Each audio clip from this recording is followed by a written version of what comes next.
Hi guys, এখন Tata Manjhar self, এইটো চাই লওক, কাৰ্বনটো ফিক্স আহে এইটো।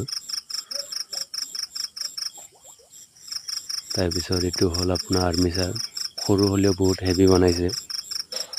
আৰু এইটো প্ৰিমিয়ামটোৱে বদলাম, প্ৰিমিয়ামটো আপোনাৰ প্ৰব্লেম হৈছিলে, এইটো কাৰণে খুলিব লগা হ'ল, শ্লিক কৰি আছে ষ্টাৰ দিলে, পুৰণাটো খুলি আছে।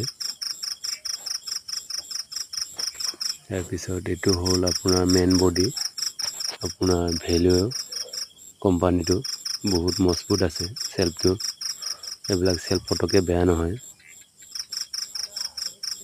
কিন্তু পুৰণাটো খুলি আছে, লকটো ওলাই আছে।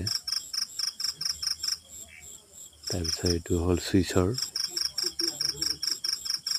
তাৰপিছত এইটো হ'ল আপোনাৰ মেইন চুইচ, গ্ৰুপৰ মেইন চুইচ, আৰু এইটো হ'ল আপোনাৰ হাউজিংটো। ইমানেই আছিলে ভিডিঅ'টো, ইমানতে সমাপ্ত।